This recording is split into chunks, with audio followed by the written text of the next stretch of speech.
ассалому алайкум ва раҳматуллоҳи баракот. ҳамватанони азиз, умедворам ҳама каса хуб ва саломат ҳастон. имрӯз як пост нашр кардам, навистам ки хона ба хона даромада модароне ки фарзандошонро дини ислом, яъне мехоҳанд ки ҳофизи қуръон шаванд, тарбият мекунанд, дарс медиҳанд, хона ба хона даромада ин сагҳо, ин душманои Аллоҳ, душмани расули Аллоҳ ҷарима доранд, модару хоҳарое ки мехоҳанд фарзандошонро таълим диҳанд. баъд ман дар пост навистам ки як тӯда кӯлобиҳои бехудо, ҳамин золими палидро ба сари қудрат овардан. имрӯз модару хоҳари тоҷик дар азобанд. яъне ман як тӯда авбошро дар назар доштам. имрӯз ин провокатсияи сагои вафодори Раҳмонов баромада кулли мардуми шарифи Кӯлобро дар назар гирифтасанд. як шумо номаъқул кардем. як тӯда авбош кай ин пирхука ба сари қудрат оваранд, эмомали шайтонро. албатта 35 сол пеш буд. ин шахсоне ки нофаҳмӣ карда унҷа ба ту тафриқа андохтӣ. ман чӣ тафриқа андохтам? خودتان شیرمرد میگیرین، خودتان یعنی شیری نر میگیرین. پلیس کارگری حکومت چی گوه میخورد در صنفی که مکتب بچه اونجا درس میگیرد، اونجا رفته برای چی مجبور میکند که کتابی یک کتاب بردین و گفتن که همین کتاب خانهتان یعنی شما درس میگیرید یا نه در خانه هاتان. مردم ها مجبور کرده ما شما دوشنبه تماشا میبریم. گفته طفلای خورده یعنی چهارم پنجم ششم خانه مجبور کرده اکنون فهمیدوستن که کی بچه‌ش یعنی تعلیم میدهد، یعنی پروردگار خش را معرفی میکند برای فرزندش که فرداور رقاصه نشود، کنجنبان نشود، بیناموس و بشرف نشود. امروز گوجایی که پا منهی فقط بیناموسی، بشرفی، رقص و بازی، کنجنبانی. انا همون سگای وفاداری رحمان و فکر رحمان به سر قدرت آوردن. 35 ساله خدمتشون تنها کنجنبانی و رقص و بازی و دیوانگی. باید انسان هایی که مردمی کلوب رو یعنی در نظر دارن همشه شما نامعقول کرده اید. شما باید از نو با آنمون میلیسای حرامزاده که رفته در مکتب کودکای مجبور میکنن که شما درس میگیرید در خانه‌تان یا نه، با آنها از نو صنف یک رفته درس آموزین و بعد براین اینجا تفریقه دوزین. من یک توده اوباشه که رحمانوفا به سر قدرت آوردن، یک توده اوباش به خدای حرامزاده مادر به خطای دشمنی مردمی کلاب و دشمنی 8 میلیون دیگر تاجیک. امروز میبروین شما گپا نفهمیده یعنی تفریقه میدازین که گویا که من همه مردمی کلابه گفته باشم، شما نامعقول کردین. باری دیگر میگم شما نامعقول کردین. شما باید رفته همون ظالم هایی که یک قسمش سگمور شد، یک قسمش هازی در روی جوگه در دم مرگ قرار دارن، آنقدر مردم رو کشتن و نسبت با دین اسلام گفته به سر قدرت آمدن، آنها با پرسن که برای چی شما انقلاب کردین؟ چرا به خاطر نفس حرامتان شما دینتان و شما مادر و خواهر و زنتان رو فروختین؟ برای چی؟ امروز نسل جوان تاجیک عموما گپا دیگر خیلی میفهمد. این همش نقصی به تربیگیه، تربیه ندارن یک اکثریتش. به همین خاطر گپاتون خواهیده زنین. شما خودتان در رانینم که این توده عباش سرنگون می شود. فراموش نکنین. اینها دین ما را از بین برده ایستادند. مردم ما رقاصه کنجنبان و دیوانگی و علامین فقط شرمندگی به نورق داده ایستادند. وقتی که فرزندت یعنی یک دعای یاد میدی، یک حدیث یاد میدی، میروند توی جریمه میکنند. این در کجا نوشتگی است؟ اینها میخواهند که نسل آینده ما کنجنبان و رقص و بازی و دیوانگی شرمنده شوند. این را من نمیخواهم. به همین خاطر جوانایی که در حقیقت سواد دارند، عقل و فراست دارن، منو بفهمن. همه مردم رو در نظر نمیگیرن، این مردمی که کمتر عقل و فراست دارن. قلبه تمیز برآمدین فقط دشنام و حقارت و بعد چی می آموزن فرزندای شما در آینده؟ فقط دشنام، حقارت، رقص، بازی، دیگر هیچ چی نمی آموزن این فرزندای شما، دیگر یگان چی نمی آموزن. برای اون که امام علی شریف پاوی رحمان رقص باشد، سرود باشد، کنجنبانی و رقص بازی و دیوانگی باشد. از زبان خودش هم از چون دید که مسجد رفتم من است، بس مرا عصبی نکنید، در کار نیست. از سر مادر و خواهرتان سطرشان کشید گرفت. مقصدی پاستی که من نشر کردم، من نمیخوام یگان مادر و خواهر تاجیک به عفت و به شرف باشد. امروز در اینترنت نویسن رقص دیوانه، سبحان الله، تمام میانمون کنجنبانی و رقص بازی و دیوانگی سبحان الله از طرف انمون دوشنبه و از طرف دیگر شهرهای ما سر زدگی است. پس اینجا معلوم می شود که یک توده اوباش حرامزاده انمی پرخوکی به خدای آوردن، مردم جاهل و نادان شد. این را قبول کنید. شما اینقدر زورین، اینقدر محمد تقایف میکنید، من نکوین. شما روین انمون مادر و خواهرای ما و شما رو کسی کنجنبان کرد، کسی رقاصه کرد، یک مردی بیناموس میبردارد دختری تاجیکه در سر گردنش میگیرد، چرخ میزند، مادر و خواهر و کودکای شما تماشا دارند. آینده آنها چی میشه فردا؟ روین شما آنها رو کوبین که با این روز کی آورده رسانید مادر و خواهر ما و شما رو، فرزندای شما رو. شما محمد تقایف نکوید.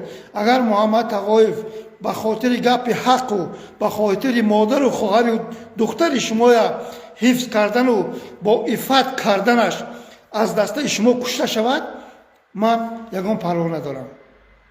ولی شما باید عقلاتون کار فرمایین، رحمان و ما رو به کجا آورده رسانید. 2 ساعت برق دارین شهر نمیکنین.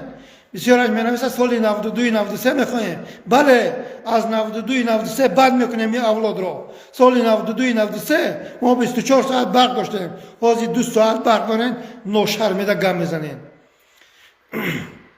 آدم تا این درجه بی ناموس، بی شرف، شرمنده نمیشود که سبحان الله یک پست می نویسی، باید فهمین. شما باید کالاتون کار فرمایین که من اونجا چی گفتم. من اونجا یک توده اوباشه که همین خدازده که امروز مادر و خواهر تاجیک به همین روزا آورده رسانید، آنها را در نظر داشتم من. شما همه مردمی کلوب شما نامعقل کردین. مردمی کلوب رنگ شما بی عقل نیستن. شما جاهلی نادانا همون طرفدارای همین توده اوباش، شاید نبیره های همونا باشین که میبروین امروز باز حقارت و دشنام و یعنی همین رقص و بازی کنجنبانی و دیوانگی قبول دارین. شما دستگیری میکنین. به همین خاطر کلاتان کار فرمایین. این مردک ما رو به کجا آورده رسانید.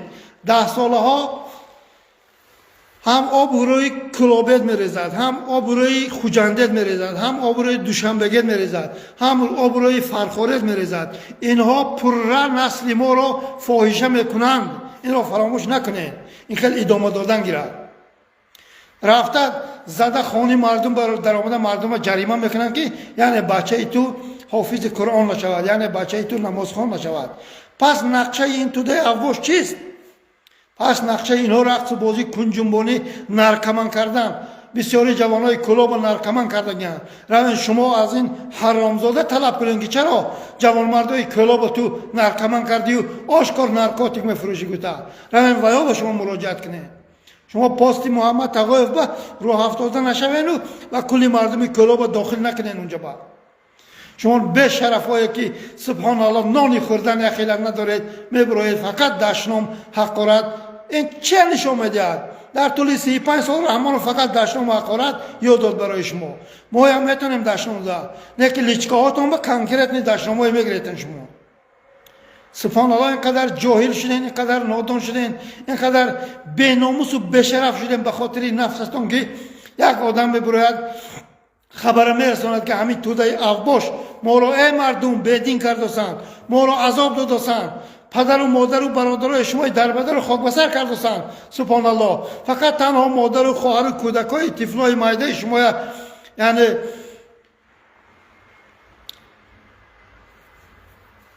بیناموس و بشرف کرده فقط رقص و بازی یاد دادن. شما قبول نداره اینا.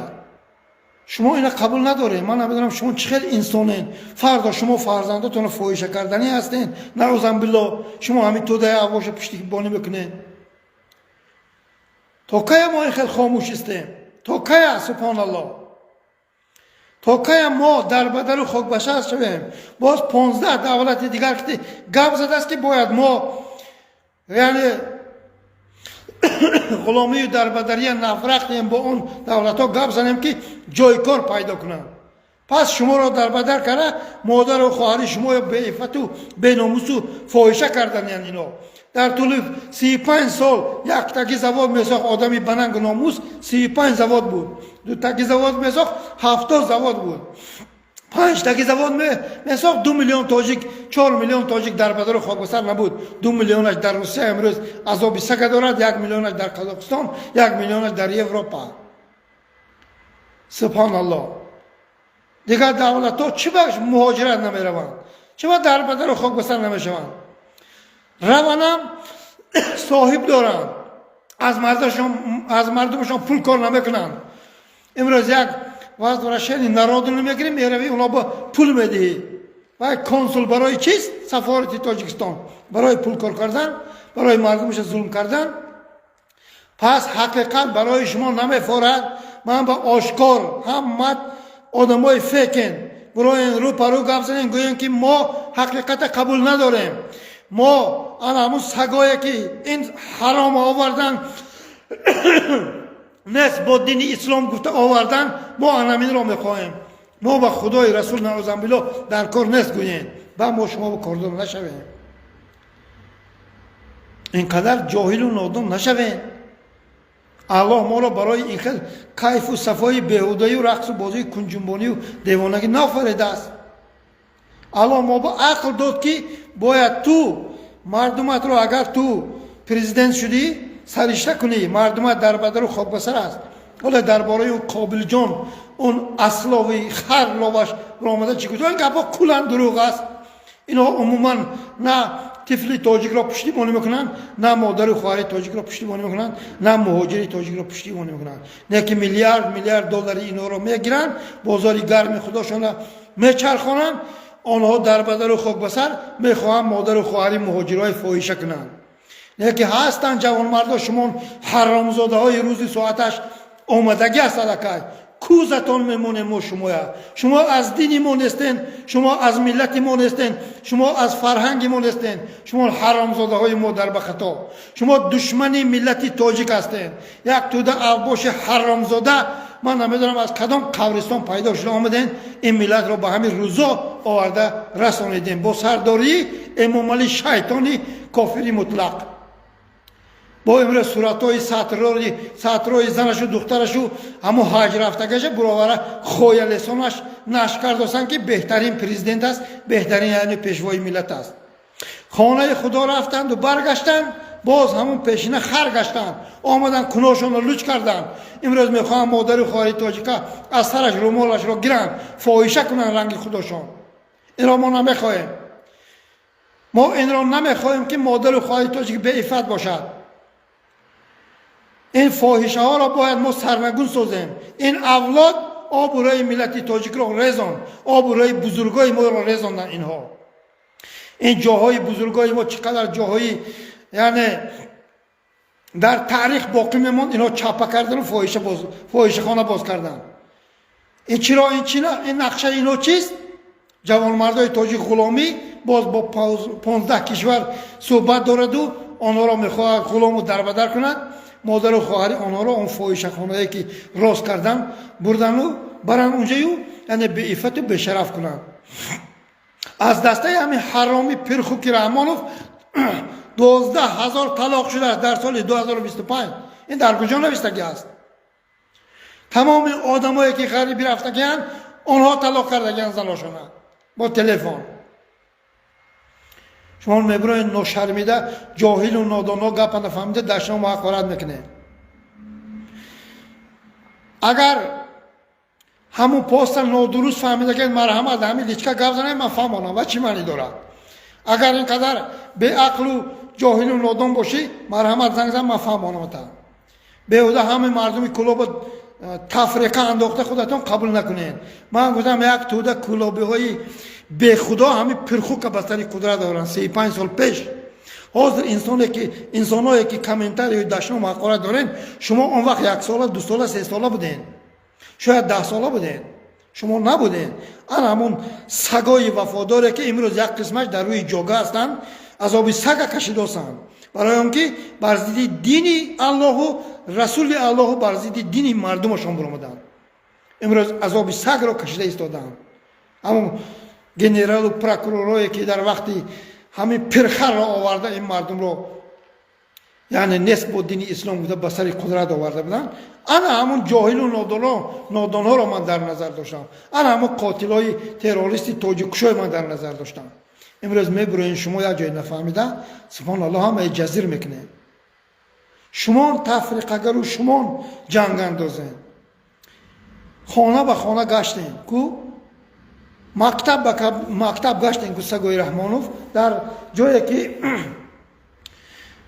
آنجا کودکان در مکتب یعنی درس میخوانند در نزد معلم و کودکان ملیسا چگونه میخورد؟ ملیسا باید جنایتکار قوت ملیسا باید اولاد رحمانوف را بازداشت کند نه اینکه رفته اونجا مجبور کند که تو یعنی دعا میخوانی خواند به یا نگوته رود پدر و مادر آنها را جریمه کند. عمر و روز اصلا از پشت همون مادر و خواهر فرزنداشون رو تعلیم داده رسید. نانی خوردن ندارن مگر شما معاش نمیگیرین که رفته پول کار کرده ایستاده این پشت مردم ها. پدر نلتهای مادر به خطای دشمن ملتی تاجیک. به همین خاطر من امید دارم که این ملت فهمیدن این توده اوباش باید سرنگون شوند. بار دیگر من تکرار میکنم با این گپ زدن هموطنان عزیز نمی شود. ما با برادران همسایه کشور تاجیکایی که آنجا دلشان برای این ملت میسوزند از تمام جنایت های رحمانوف خبردار هستند. یعنی مادر و خواهری ما رو چقدر آزار میدهند چقدر اذیت میدهند برادرای ما رو ریشاشون میتراشند یعنی تهدید میکنن که تو ریش نمانی. یعنی این تروریست گفتن ما انشاءالله رحمان با آنها این توده اوباش رو با زور سلاح بار دیگر تکرار میکنم سرنگون خواهیم کرد. هموطنان عزیز گپ زدن که این ملت از بین میرود بودگی ملت آب و روش میریزانین نیست و نابود میکنین. 10 سال 15 سال دیگر کشوری که از همه پسترین کشوری که به فاحشگی آورده این توده اوباش رسانید این تاجیکستان میشود.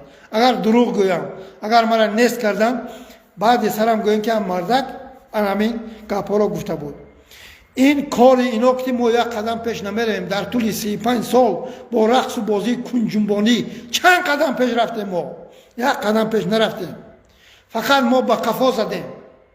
ما میخوایم که فرزندان ما تعلیم گیرن یعنی حافظ قرآن شوند جاهل و نادان نشوند. چقدر که نسل حاضره یک رقاصه رقص میکند در تاری سری اون مردی بیناموس بشرف میبرد تمام دخترچه های تاجیک در گردی اونا کودکای مایده تاجیک پسر بچه ها تماشا دارن. اینا آشکار نسل ما را سبحان الله به دین و جاهل و نادان دارن. امروز شما میبرین همین کار معقولتون سبحان الله آدم سنگ میزنه آدم تهمت میکنن که گویا که تو همه کلوبی های در نظر داری. نه کلوبی ها از رنگ روی رحمانوف و از رنگ روی هم آدم هایی که بسر قدرت هم پرخوک آورن بیزارن. به همین خاطر بهوده این کاراتون نمیگذارد. تفریق شما تمام دریای لای کرده ماهی گرفتن به پایان رسیدگی است.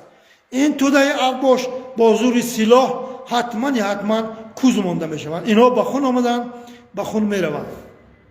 در آخر درباره این ظالمی پلید مادر به خطا چقدر که گفته بود من به خون آمدم به خون میروم یک شعر میخوانم با مردم شریف تاجیک خداحافظی میکنیم. من به خون آمدم به خون میروم نزد الله لال و گون میروم. اهل و اولاد من گدازادن از پس نفس سرنگون میروم. آه بسر جبر و ظلم کنون میروم عاقبت واژگون زیدون میروم. غارت و قتل من نشد توشه 100 دریغ من زی اشک خون میروم. صد دریغ من زیاشکی خون میروم. این پدنالت مادر به خطای امام تپک به خون آمدگی به خون میرود.